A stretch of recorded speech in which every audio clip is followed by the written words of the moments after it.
everyone, I'm Joe. Hi, I'm Tiffany. I'm Bart. I'm Gio, and you're watching AskTheFeels. And today we have a question from Angry and Confused. Aren't we all? Hey guys, so my entire life I've dealt with a lot of resentment, and I've actually cut out people from my life because of one mistake they made that I couldn't look past. Right now I'm in a relationship and my boyfriend has done a lot to upset me because I'm very sensitive, I get hurt easily, and even though he's improved a lot, he doesn't do those things anymore, I still feel so much anger over the things he did in the past. I can't let go, and I wonder if I should break up with him, go seek help and work on this on my own, or if I should stay with him while I work on it. Thanks. Wow, that's super raw to even be able to, one, see those flaws in yourself, and two, admit it. I think that's really dope. I think it depends on the severity of how much, like, is he like repeatedly cheating on you? That's probably a good idea to break up with him. But if he's just annoying you and it's just personality flaws that are correctable, then that's just growing pains. That's just natural. That's just a relationship. Like, everyone goes through that, you know? She was saying that he doesn't even do those anymore, but it just still bothers her like so much when she thinks about it. What she said too was she's ultra sensitive, and she cuts people out of her life when they make one mistake because she's super resentful. So those things already just sound to me like she has a lot of anger issues from things that probably happened to her growing up. And I feel like with that, you should definitely seek professional help for. Yeah, definitely. And especially, I mean, if you're gonna be going through all these emotions and your boyfriend's just there, like being supportive, and you know, he's trying his best to not push those buttons that really cause you to be angry, then honestly, I feel like it's not fair to him because of how sensitive you are, but it is a good idea to get help. And I guess just sit down and have a good talk with him and be like, you know what, I realize that these are you know, things that I need to work on, and you know, will you be willing to be there with me while I'm working on it? Or, you know, pretty much like hand it to him because he's the one that's putting up with everything at this point. Yeah, but I definitely agree with Tiffany. You know, obviously he's not doing anything big enough for you to be like, fuck that, I deserve better, I'm gonna dump him. Like, you're staying with him because of, I guess there are more good that outweigh the bad. So, and the fact that he's willing to work on himself and he acknowledges that whatever he is doing is upsetting you or hurting you, I think those are already pluses. So, I mean, like what Tiffany was saying, you know, like, you know, have him stick with you and just be like, hey, you know what, I have these problems, thank you so much for sticking it out with me. I'm gonna seek, you know, whatever help I need to get, and it would be great if you can, you know, join me on this journey.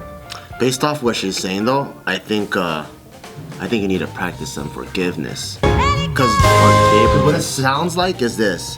I think she knows that the things that her boyfriend did aren't really big strikes. It's just how ultra sensitive she is. So the boyfriend can probably like chew with his mouth open, and then for her it's like, oh my god, what the fuck is going on? So she knows she's ultra sensitive, obviously, because if those things that he did were really bad, he would have broken up already. So there are things that you're able to overcome and live with. It's just that after you move past it, it's still this lingering thing in your mind. You're like, fuck, I fucking told him to close his fucking mouth all the fucking time. And I feel like that's something that you have to work on your own, actually, because in every single relationship you get into, it's never gonna be perfect, and there's always gonna be things that piss each other off all the time, even with your family and friends. And if everything gets you all angered and confused all the time, you're not gonna have a healthy relationship, and you're just gonna cause a bunch of stress on your own body and on your own psychology. If you can be more optimistic and let bygones be bygones and practice forgiveness, then you won't hold all these grudges and resentment in your heart, which can cause actual physiological damage too. Like, a lot of people have proven that ulcers are caused by a lot of stress. That's mentally induced. I could kind of feel her because she made that statement how, like, yeah, she would cut out people if they mess up. And it's a lot easier to get rid of people than to make it work with them. But it's not realistic. Like, if you want to end up an old, lonely lady with a bunch of cats and no friends and no boyfriends and nothing like that, then that's the route you take, is you just keep cutting people out every time they fuck up. And it might give you a temporary sense of relief, but then it's gonna be like this cycle where every time you get with someone, or every time you make a friend with someone and they don't act the way you want them to, in the way that the ideal way that you want them to act, then of course what's gonna happen is you're gonna go right back to cutting them out over and over again. You're not gonna make any long-term good friends or boyfriends or any of that stuff. And the way you can get over this is giving yourself a reality check and telling yourself that this is normal and this is supposed to happen.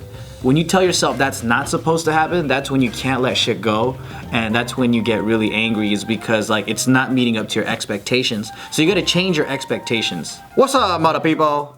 I hope you guys enjoyed this video because we enjoy talking about intimate social issues with you guys, and I hope that these videos help you guys out just a little bit with life, or a lot of bit with life. And if you guys really liked it, then show us by going there and clicking that thumbs up and saying like with the click of a button. Vote with that thumbs up right now. Do it. I'll give you 2 seconds. 1, 2. Okay, I'll give you 1, 2, 3, 4, 5 seconds. Do it. Thumbs up.